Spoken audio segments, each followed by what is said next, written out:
Hi, welcome back to Grateful Off Grid. Today we wanted to show you guys a little bit of our story and how we got where we are. So let's dive into some old drone footage we have. This story began in 2018 with one decision: to find a piece of land where we could build a home for our family, a place to live simply and independently, surrounded by God's graces and guided by the skills that He's blessed us with. In 2020, we took a leap of faith and purchased 80 acres of bare rangeland with one goal in mind: to build a home ourselves from the ground up. This is where our journey continues, starting with dirt, trees, and a whole lot of hope. We designed our own Barndominium house plans and spent years preparing for the build. During that time, we slowly gathered equipment and tools we needed to turn our vision into a reality. Every purchase was more than just a tool. It was an investment in our future, as we hope that this will be the first of many builds. Along the way, we cleared trees, excavated material, prepared a house pad, and even created a little hangout spot where we could take breaks and enjoy the land as we worked. We knew this journey wouldn't be easy, but we also knew that it would be worth it. And today we are thrilled to share a huge milestone with you: our very first delivery of materials for the build. This isn't just a stack of supplies. It's the foundation of our future, the beginning of our home, and a big step towards the life we've always dreamed of. We can't wait to show you this entire process, from the excavation to the final inspection. Whether you're dreaming of buying bare land, building a home, or just curious about the process, we hope that this video inspires and helps you in some way. Thanks for joining us on this journey.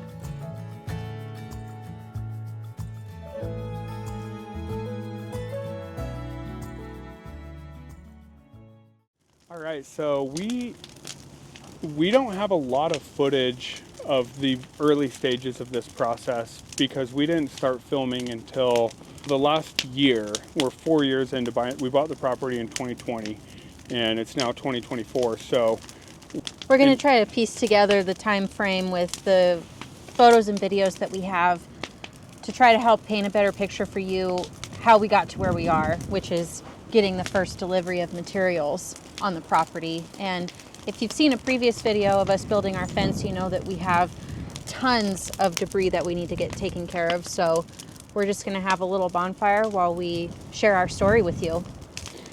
when we were first looking to buy property, we were looking for like maybe 2 to 5 acres. And we saw a posting on Zillow? Trulia. It was Trulia, and it was a 40-acre parcel, and it showed a bunch of juniper trees, raw land, and it was for $120,000. And at the time, most of the 5-acre parcels that we were looking for were about $100,000, maybe $150,000. And so we were already kind of planning on that being our ballpark for spending. And so when we saw a 40-acre parcel, it was zoned as rangeland, and it said conditional or possible building with conditional use permit. It was enough for us to say, let's go check it out and see what we can find. Traditionally, you can't build on rangeland, so you have to kind of find a loophole, which I guess we'll dive into that. Yeah, and so we put it on the maps. We went to go check it out, and when we got to where it said the property where it clearly wasn't the property, and we thought, oh, it's probably some much cheaper piece of land somewhere far away. Well, it turns out it wasn't that far off from where the map said it was. It was about 2 miles away. And when we found the property, we were walking around trying to figure out the border of it, and we stumbled up on top of this hill, and we were like, oh my gosh, look at the views. Like, if this is that property, we gotta buy it. Even if we can't build on it. Even if we can't build on it. Like, we were instantly in love with it. And so then we found out that we had gone off of that property and we were onto the next parcel over. And so our friend Jesse Buckley just got his real estate license, and we talked to him, and he sent the owner a letter asking if he'd be interested in selling his property, and if so, would he be open to an owner carry deal. And he responded back and said that he would be open to hearing our offer, but he didn't want to sell just that parcel. He wanted to sell that one and the northern one for a total of 80 acres. So Jesse was able to help us, and he saw that that property had been sold in, I think, 2005 for $175,000. And so we just went, let's make that our offer, $175,000. And so we thought, well, let's offer $20,000 down and try to owner carry $155,000. And that's what we ended up going with. And so we're owner carrying the $155,000 on a 10-year with 4% interest on a property that wasn't even for sale.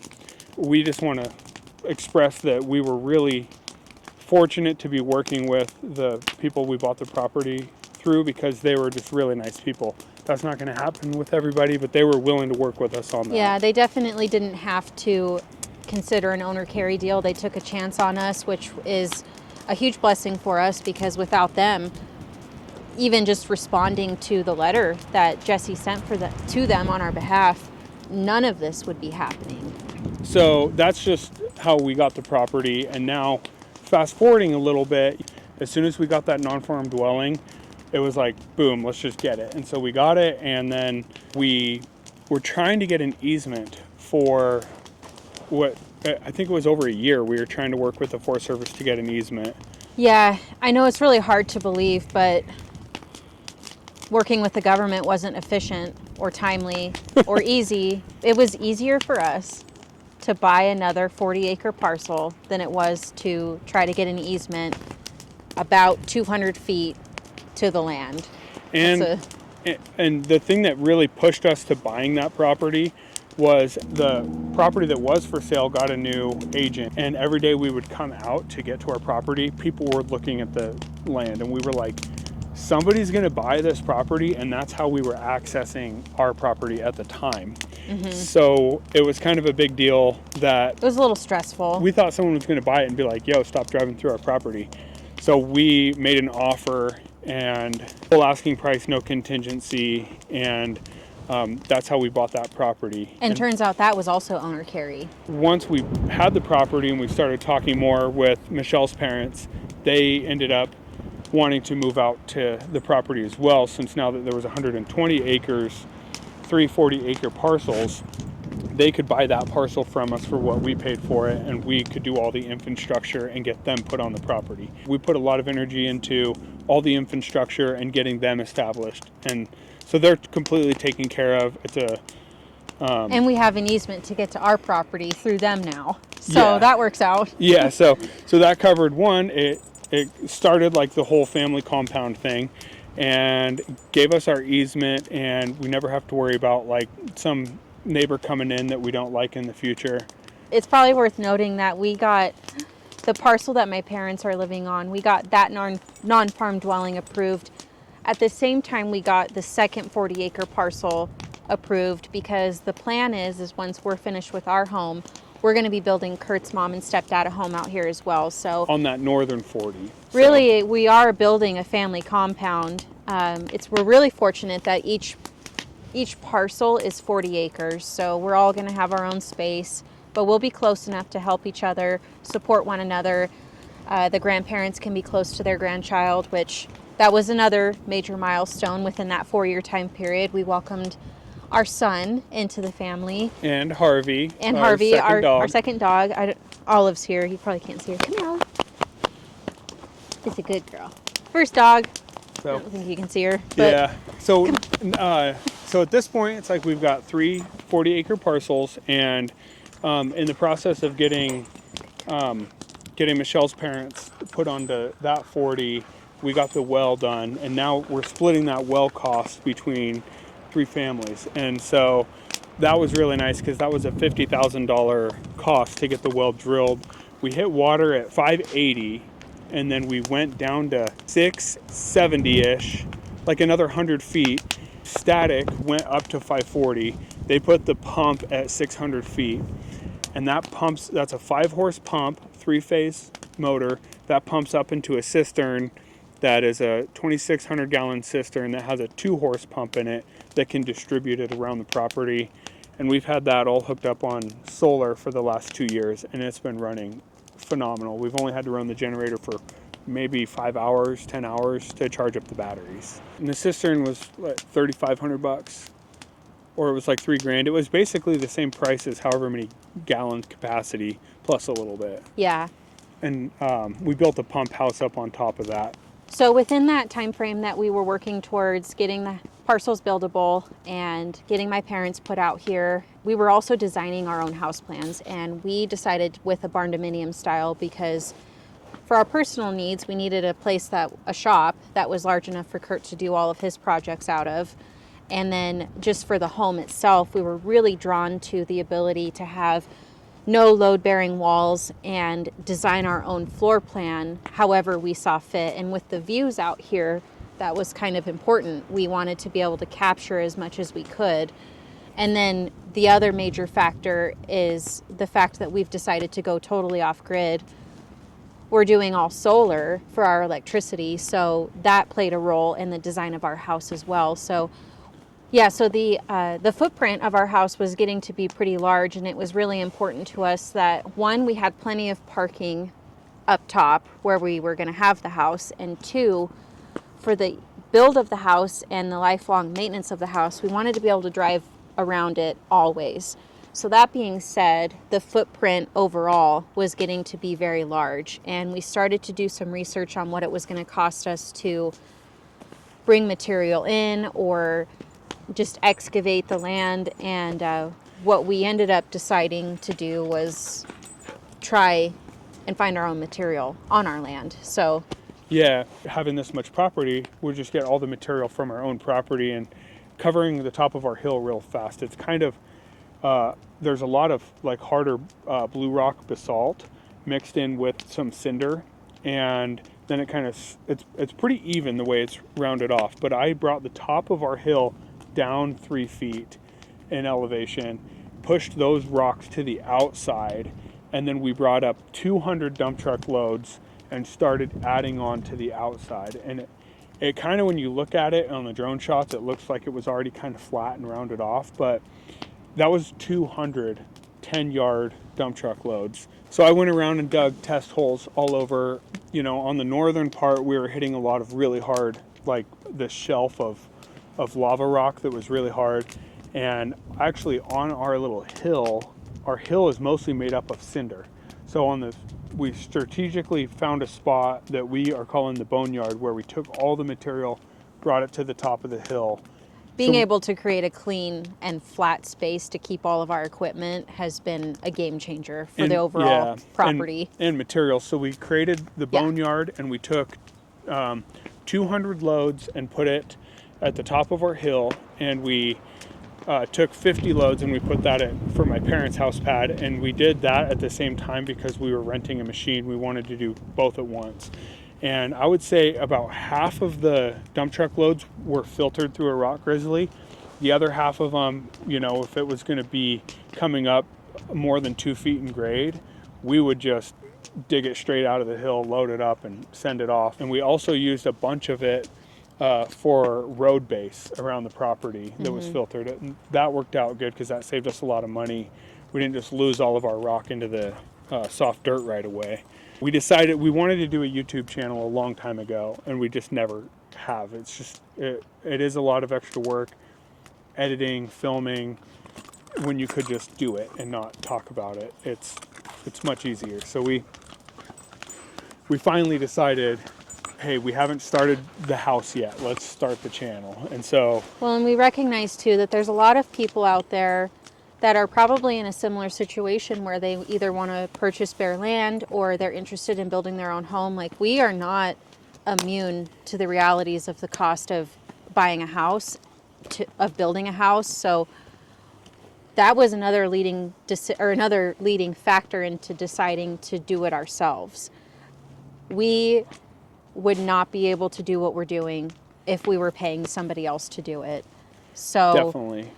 Being able to be in a position where we can do it ourselves is the only reason why this is happening. So that's worth noting. I would say a big question a lot of people are going to have is how are we paying for this? How do we, what do we do for work? Where's the money coming from? So if you stop buying avocado toast and you don't buy coffee and and you get all the side hustles. So I started a food truck when I was 21 called Shred Town, and that has done very well for us. We grew that. It was just me until we got married, and that was like, before we were married, I was like 50-50, let's go, let's commit, like let's do this together.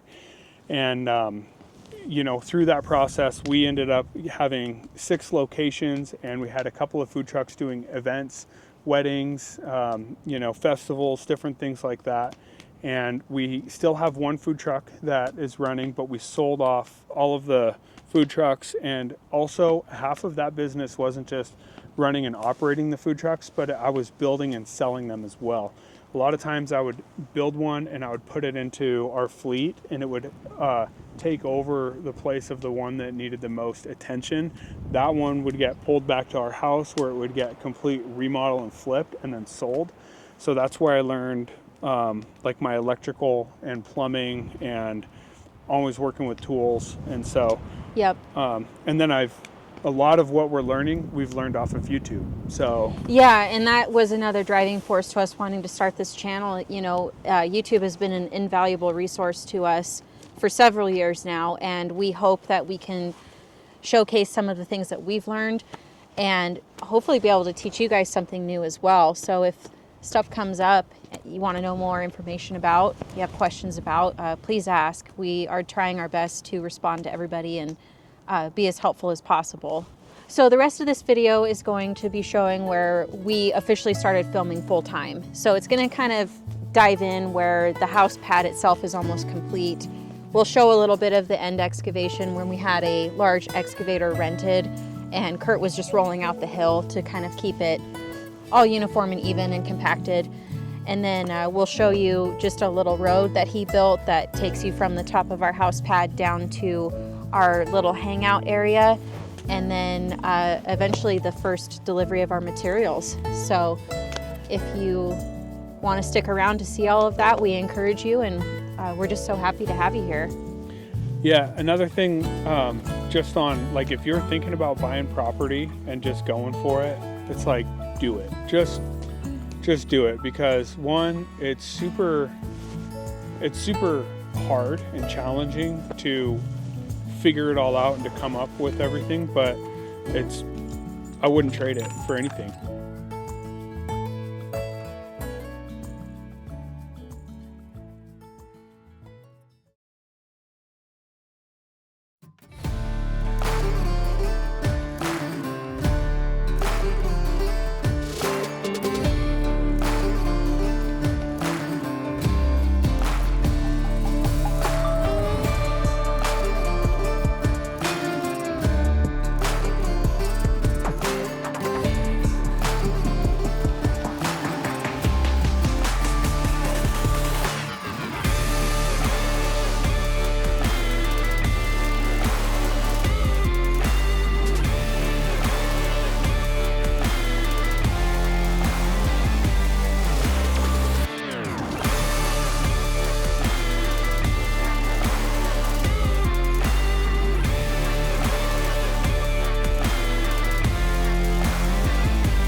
Stable.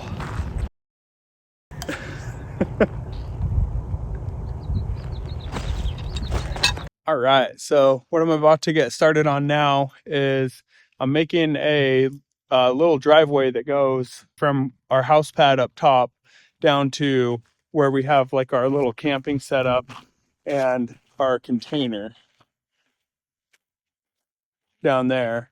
I was going to originally put a little road in that just goes from up top here down below, but I want to leave all of this space up here open for material delivery that we're going to be getting probably next week. So right now, what I'm thinking is I've got some boulders here that I was saving for decorating.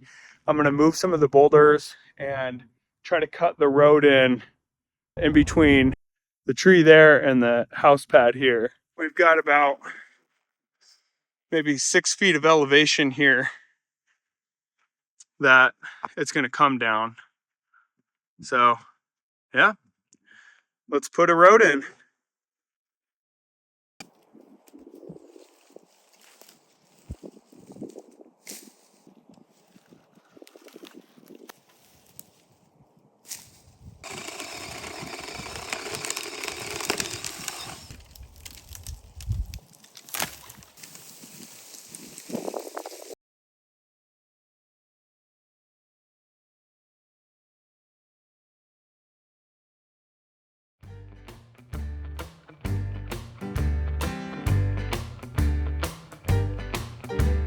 Alarm goes off at 4:45. Roll out of bed, rub the sleep from my eyes.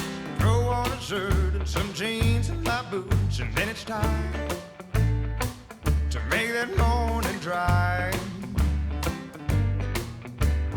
Work all day till I'm totally beat. Get back home and fall right to sleep. Alarm goes off in the morning and the cycle's complete. Work, sleep, repeat. Yeah, work, sleep, that's all I ever do anymore. Work, sleep. Somewhere up the line I forgot what I was working for. Yeah, there goes life, looks like it ain't slowing down for me.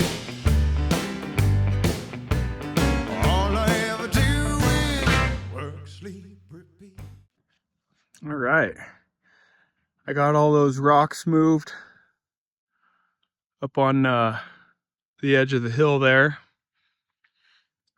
And then moved a bunch of these medium-sized rocks into place here. And I just need to get a couple dump truck loads of unfiltered material to put on top of that, and then kind of put one on top of that to fill in the empty spots, and then another one to bring this side up about 2 foot, so that as I swing around here, it'll kind of keep it flat, and then you can either cut this way or cut this way. Turning around, you can either head over to the pump house there, or you can head over to the turf area. Yeah, getting there. Seems like yesterday I was 17, running bootlegs and draws and screens. Now I'm running up debt and I'm scrambling to make ends meet. So work, sleep, repeat. Yeah, work, sleep, that's all I ever do anymore. Somewhere up the line I forgot what I was working for. Yeah, there goes life, looks like it ain't slowing down for me. All I ever do is work, sleep, repeat.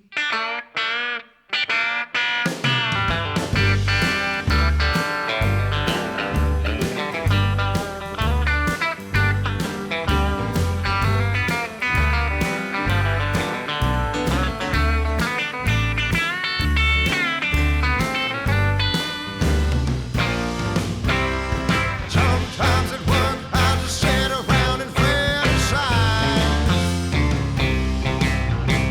about how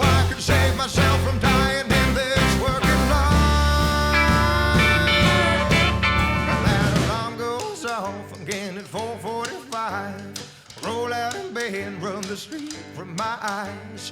Throw on a shirt and some jeans and my boots, and then it's time to make that morning drive. Yeah, work, sleep, that's all I ever do anymore. Somewhere up the line, I forgot what I was working for. And there goes life, looks like it's going down for me.